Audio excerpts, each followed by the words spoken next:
If you like audiobooks or audio shows, check out a free trial of Audible. Just click the link in the description. You are listening to Mindshock True Crime. This is the Steven Avery series, episode 24, Psychic Steven. I have long pondered possibilities and scenarios where Steven Avery could theoretically be guilty. All that I could come up with is that he might have a split personality, one personality.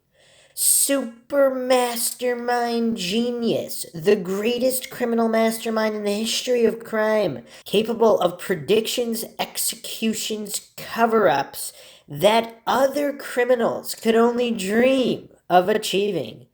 Like leaving pristine bedroom and garages at his residence, where someone was killed supposedly not once, but twice. Once in his bedroom in his trailer, and once in a garage that may have had too many vehicles to even move around in. And not leaving a shred, not a droplet of blood. Not only that, but putting back years of dust and grime to make it appear as if no murder had ever occurred. I mean, and then the other personality, someone who wanted to sabotage himself. A personality that wanted to sabotage his other personality. So instead of getting rid of the vehicle, it was somehow driven off the property, either the 147 turnaround or put other areas, then brought back to incriminate his other personality by using something that looked like a Q-tip blood smear. And I don't know why anybody would even have their blood smeared like that. Doesn't really make a lot of sense. Anyway, putting that back, tamper with the VIN plate just for kicks, just to make people looking at the case later go insane, because that's the quirky kind of personality in this other personality type. Doesn't make a lick of sense. But anyway, there was still a piece missing. What if one or both of the personalities were also psychic? Would that explain everything we're seeing in the Steven Allen Avery saga? So I will examine this, including a couple other pieces of interesting information and musings that people have posted online. As always, if you enjoy this series, you can donate to our PayPal. Just check the link in the description. Make sure you subscribe to the channel, hit the bell for notifications. Make sure you allow your device to have those notifications come through. If you like this podcast, hit the like button, share it across social media platforms. You can check us out on Twitter, Reddit, Patreon, Facebook, and patrons do get priority for case and topic requests. All right, so let's jump right in here. This was a post on the Making a Murderer subreddit. So I've actually been banned from this subreddit for asking logical questions about how this so-called evidence against Steven Avery actually stands up to any kind of logical scrutiny or examination.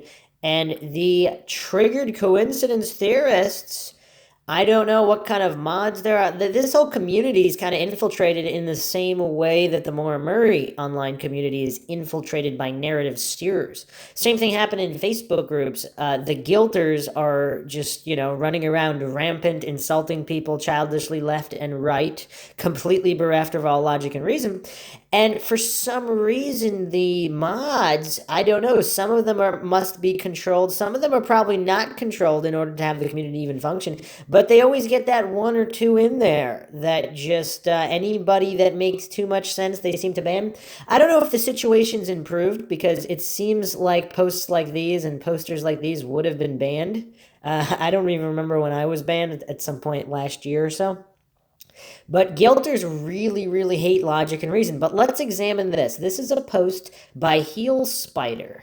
It was actually made today. This is May 24th, 2020. And it was too good. I had to make part of my podcast based on this post, because I've long been saying that if Steven Avery's guilty, which is, again, it's amazing how certain guilters, I guess they were there and they saw him kill Teresa Hallback, so somehow they know that he did it. I mean, I don't know how much sillier can you get to know something with 100% certainty if you weren't there. If you're just putting your blind faith and trust in proven to be corrupt authorities who already framed this guy before, when there wasn't $36 million on the line, or even let's take that out of the equation, when there weren't as many egos on the line. So, because Steven Avery's made all these people look so foolish and corrupt, now the whole world knows. I mean, this case, from the attention from all these podcasts, of course, the Making a Murderer documentary, which, again, people keep bringing up, it was one-sided. It sure was. It has people still believing that Steven Avery's throwing cats into fires. I might actually have to do a dedicated episode on that because it keeps coming up. And that's sad in and of itself, because if the only thing guilters have to prove Steven Avery killed Teresa Halbach is that he was a drunk kid at one point and was around a fire where someone other than himself threw a cat in a fire. I mean, that's kind of rough. But let me go through this post on Reddit. It's quite amusing. On the Dassey burn barrel and Steven Avery's amazing psychic abilities. According to the state, it was Avery himself who planted bones in his neighbor's burn barrel. But think about that for a second. Avery left easy-to-spot incriminating evidence in his own fire pit. Well, not really, because they weren't there in the first place. But anyway, and burn barrel. So the only way his planting scheme makes sense is if he somehow believed cops investigating him would search his neighbor's burn barrel and not his own fire pit and burn barrel. So the question is, how the hell did he predict this correctly? Let me re-emphasize the absurdity of Avery's apparent plan. So one day, he decides the woman who occasionally advertises his cars for sale needs to be taken out of the picture. So he makes sure his boss knows he's meeting her. His sister knows. All his sister's kids know. Even his brother-in-law, who doesn't work or live there, knows about it.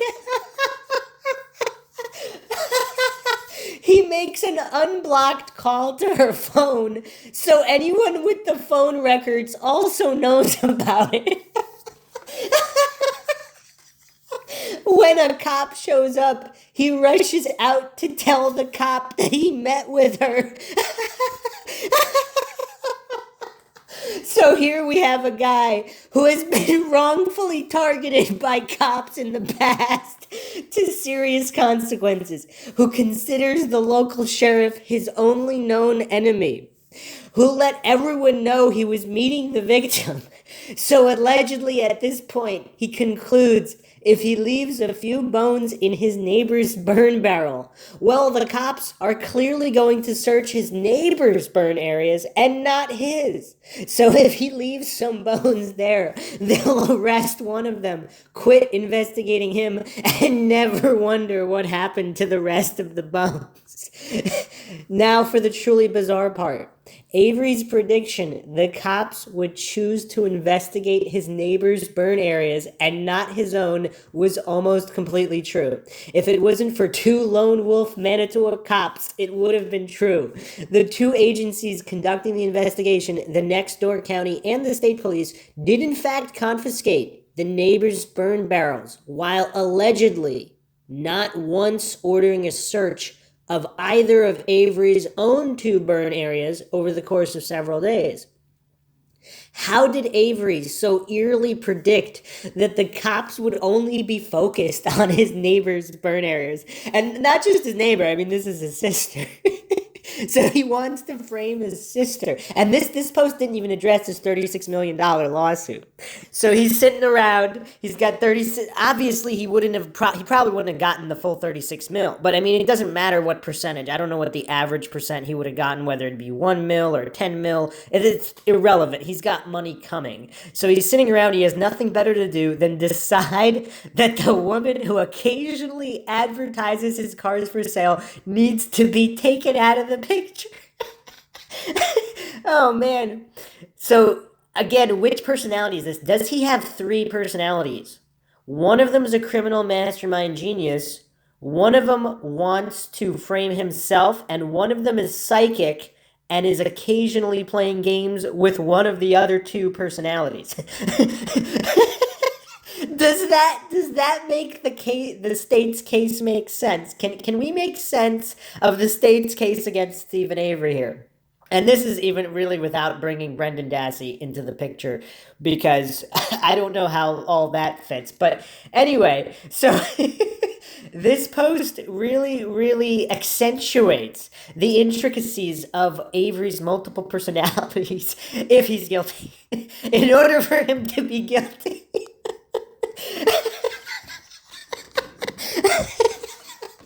I don't know. This is really rough here, because this doesn't really make any sense. Now, of course, the cadaver dogs did not hit on Avery's burn pit. So if his plan was to frame his sister and his nephews, and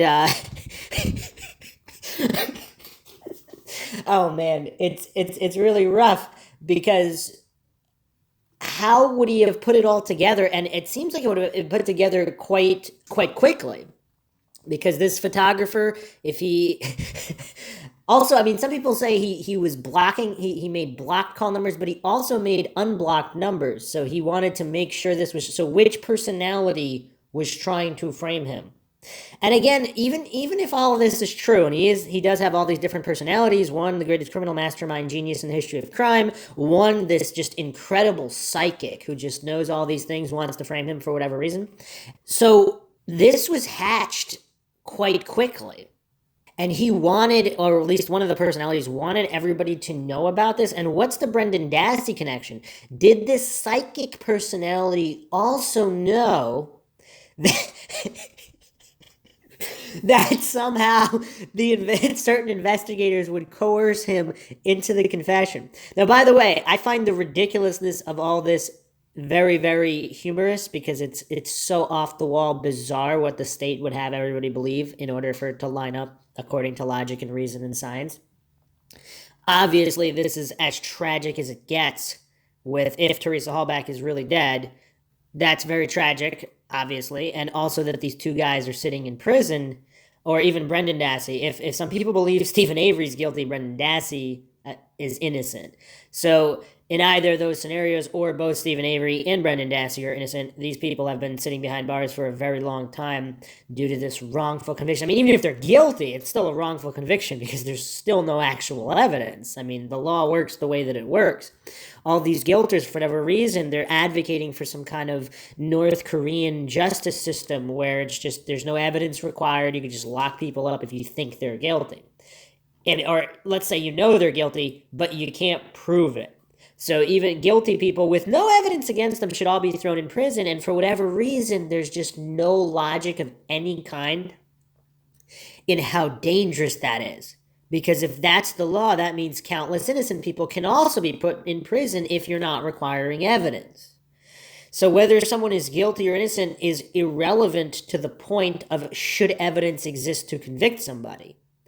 And obviously in the United States of America, according to the justice system, there's a principle: beyond a reasonable doubt. Obviously that hasn't been met. I really don't know if all these guilters are really just friends and family of Manitowoc, or if they've been contracted by certain state agencies to just promote this kind of ridiculousness, to cast shade on Steven Avery, to go on and on about how he threw a cat in the fire when he didn't actually even throw the cat in the fire.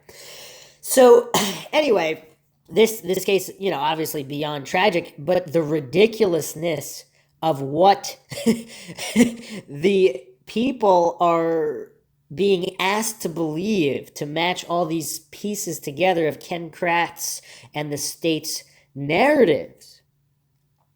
So it's really bizarre. Does Steven Avery have to have these multiple personalities, one of which must be psychic, in order to put Ken Kratz's narrative together to the point where it could theoretically possibly work? And even then we're having trouble putting it together here. So Heel Spider also made this comment: another bizarre fact, according to the prosecutor, Avery was able to plant the bones in his neighbor's burn barrel all by himself in a relatively short amount of time. Why is this so amazing? Because I've been told many times over that if cops wanted to plant bones, it would require dozens of people and days of planning. Steven Avery is like the love child of MacGyver and a Navy SEAL. Capable of single-handedly doing the work of 20 cops in half the time. So also keep in mind, this is Halloween, and there's also a bunch of people coming and going in the area. So if one of Steven Avery's personalities wanted to make sure he went down for this, he's picking a good way to do it. Again, you'd have to have this psychic personality. And if Steven Avery even wants to get away with it, because if you're a guilter, are you still saying that Steven Avery wanted to get away with the crime? Because in order to put these pieces together, it seems he went out of his way to make sure. I mean, he's going to kill Therese. He's going to kill someone who's supposed to be on his property that a bunch of people know about. He's going to kill her in his trailer. Then to make sure there's even more evidence, he's going to kill her in the garage. Obviously, somehow there's no evidence of any of this. So, because again, what was the personality switching like? Was there not enough time for the psychic personality or the personality that wanted to make sure he went down for this to go back and leave the evidence? I mean, or does he have like another fourth personality type that's like one of these trickster personalities that just wants to cause mayhem and havoc, and he went and cleaned the evidence perfectly? Was that the personality that can clean it all perfectly? So he's trying to sabotage the other two personalities. So neither one of them gets what they want. Does that explain it if Steven Avery is guilty? I mean, I'm really trying to go over all the scenarios, and some people might think, like, I'm not necessarily, if that's what happened, right? I'm not saying Steven Avery does not have all of these multiple personalities, one of which could be psychic. We don't know. I don't know. I don't even know Steven Avery personally on any level. So I'm not pretending to know anything for sure, whether he's guilty, whether he's innocent. I'm just trying to make the pieces fit. So, does he have a fifth personality that for whatever reason he has something against his sister and his sister's kids? He wants to frame them. So again, people are coming and going. This is Halloween in broad daylight. So again, we don't know if there was a fire or not. I don't know if his psychic personality predicted the legend of the bonfire and how there would be no bonfire. Then Redon said that there was a barrel fire, but nobody said anything about a pit fire. And they have pit fires regularly, so nobody can remember which day. Did his psychic personality predict all of this uncertainty around the bonfire, and then obviously the flat out lying by multiple witnesses on how the bonfire grew to be as high as the garage? I went over all of that on the so-called evidence podcast, and how the legend of the bonfire grew with time from no bonfire to gigantic bonfire of people next door who are just walking by and there's no fire. And then after multiple coercions by law enforcement, all of a sudden there's a fire. Did Steven Avery's psychic personality, if he had one, did he predict that this is the way the investigators would go about it? And did his other, is his other personality, the trickster personality, his fourth or fifth personality, is that one also psychic? Because is that personality predicting all of this would be brought forward by the prosecution? I don't know. It's all. Was his fifth trickster personality in touch with Ken Kratz? Huh. That'd be interesting too. Did they concoct a scheme together? Is Ken Kratz in cahoots with Avery's fifth trickster psychic personality? Would that explain everything and makes the state's case make sense? Because he's not only did he manage, if he's guilty and if Teresa Hallback is dead, not only did he manage to do all this, but again, he went to the quarry pile, he sprinkled her remains there, then he went and planted all of this evidence in his neighbor's burn barrels. When did he have time to do this? Because again, is he the love child of MacGyver and a Navy SEAL and have all these different personality types, one of which is psychic, or two of which might be psychic? Does that explain all the pieces of the puzzle here in this Steven Avery saga? So, Heel Spider also made this post. Avery had to plant it on a different property while it was crawling with family members. Plus, he's allegedly a top expert at identification, able to not touch a single one of the 150 plus bones identified as human, so he could spread the unidentifiable bones all around the area. And you already believe the cops were capable of finding the bones, right? So is transporting the bones the reason it took dozens of cops and days of planning?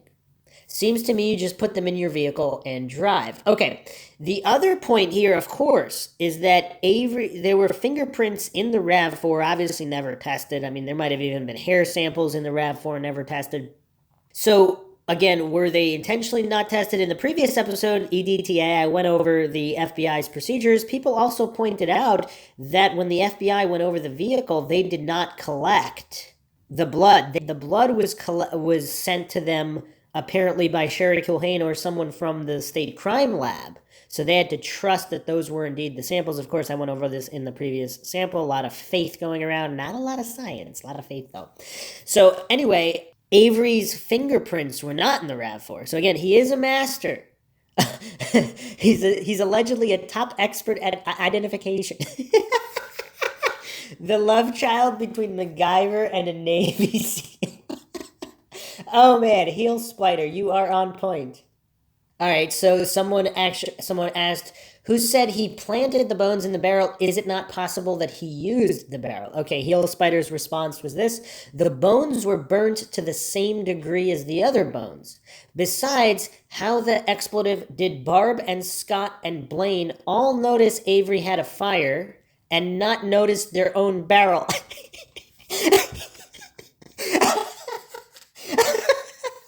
Finally, sneaking off to a neighbor's house to use their burn barrel instead of your own is still planting, no matter when the bones actually burnt.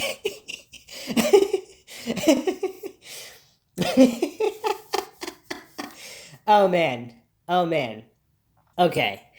All right, this is tough. Okay, and of course, initially, but there was no fire initially. So, of course, multiple changing testimonies after everyone said Avery did indeed have a fire at one point.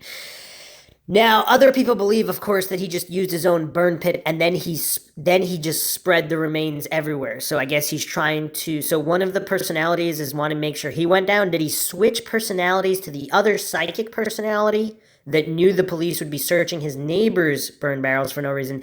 And did he plant the evidence there? So he wanted to make sure Avery went down, but then a different psychic personality wanted to frame his sister? Is that how this happened?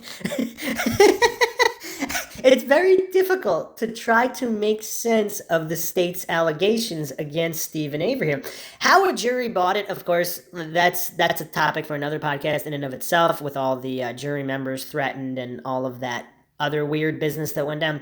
It's just, it's mind-shocking. It's stunning and mind-shocking how there's people out there that actually think this case is not only all on the up and up, but that there wasn't protocol violated, there was obvious conflict of interest. I mean, we don't need, how did Avery know? Okay, is Teresa Hallback not dead? And one of the psychic personalities knew that they couldn't have whatever was substituted in this scenario, in this theory. If Hallback's not dead, or if she is dead and those aren't her bones anyway, and the bones were substituted for whatever, a deer bones or whatnot, did one of Avery's psychic personalities know this, which is why whoever he was in touch with Manitowoc, they banned the coroner from showing up. Now, again, the guilters think this is all on the up and up. Oh, man, that's rough. Okay, so, like I said, this is like a common sense test for adults, and as Voltaire once said, and Thomas Paine reiterated in the pamphlet Common Sense is not so common. So, did one of Avery's psychic personalities, did they know that the coroner would be banned from the scene? And if Avery has multiple different personalities, when more than one of them are psychic, because one of them might be trying to frame, or frame him, or if he really did do it, to make sure he goes down. And another separate psychic personality is trying to frame his sister for some reason. And then the other trickster personality is putting those bones at Redonce and the Manitowoc County gravel pit, which again is Avery trying to get caught, or one of his personalities is trying to get him caught. Because if he did everything at his own burn pit on Halloween with multiple people coming and going in broad daylight with a house full of neighbors, did he do that, then what's the point of going to the gravel pit? And the other excavation site that Ken Kratz said was not pertinent to the investigation, without actually saying why it wasn't pertinent. Because if those were Teresa Hallbecks, it might have been not. It was not pertinent and counterproductive to framing Avery. Or if Avery's guilty, to having Avery get convicted. I mean, it might have not been pertinent or conducive to those ends, to Ken Kratz's goals, to the. I don't know. This is rough. Putting it in this way, like Heel Spider really accentuated the ridiculousness and implausibility of the state's case here. But I have to go several steps further here, because I don't think it's enough. Because in order for all this to work, there must be multiple personalities at work here. And yes, one or two of them must be psychic. Because how else can you fit all of these puzzle pieces together? It doesn't make any sense. Because all these sites on Redonce, the Manitowoc, like he's gonna kill somebody, burn their remains on law enforcement property, or right next to law enforcement property. And he wanted to make sure that everybody knew that Teresa Hallbeck was visiting his property that day. Oh, that's rough. Okay. All right, so that was Heel Spider's posts on this subject. And it really makes one think as to, again, how to make sense of all this. And are we going to completely ignore, again, the $36 million lawsuit, which, again, this is why I say he must have multiple personalities, one of which wants him to go down. They don't want him to get that money, right? I mean, if Ken Kratz presented this multiple personality possibility with one or two of them being psychic, it would actually make you possibly could make it make sense. I'm trying here. I'm trying. I'm not saying Steven Avery's definitely innocent. He could be guilty. How do we make sense of all of this? So this is that was the purpose of this examination. Obviously, the ridiculousness is off the charts. So how do we account for it in an objective and neutral fashion? Again, some people might think I'm really just being off the charts facetious here, but I'm not. If he really does have multiple personalities, some of which are psychic, one of which might just be a trickster trying to make, because it really doesn't seem enough to just have one regular personality, one personality that is trying to get him to go down for this. It's not enough, because it doesn't account for all these moving pieces, all these puzzle pieces.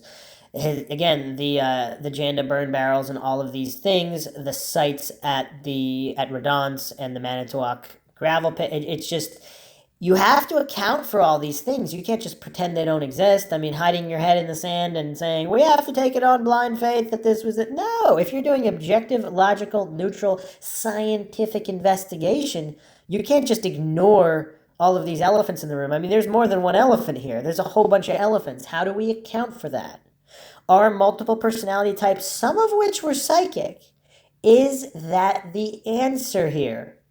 For the purpose of this podcast, I postulated exactly that. So all the illogical goofballs, the coincidence theorists, the lemmings, the blind sheep who just take it on faith that authorities can never be mistaken under any circumstances, you cannot accuse me of not going over every theory, including theories where Steven Avery is guilty. He might be guilty. He might have multiple personalities. Some of them might be psychic. Hope you guys enjoyed another edition of Mindshock True Crime in the Steven Avery series. If you like the podcast, you can donate to our PayPal. Just check the link in the description. Make sure you subscribe to the channel. Hit the bell for notifications. If you like the podcast, hit the like button. Share it across social media platforms. Let's keep the awareness of this case going. We do have the state's response to Kathleen Zellner's motions, the ongoing battle to have this wrongful conviction overturned, again, regardless if they're innocent or guilty. So keep the awareness up. Share this in as many places as you can. All the other people doing podcasts out there, Keep up the good work and keep the awareness going. You could also check us out on Twitter, Reddit, Patreon, and Facebook. Questions, comments, thoughts, theories, suggestions, rebuttals, leave them in the comments section. This is Bruce McGuire signing off. Catch you guys next time.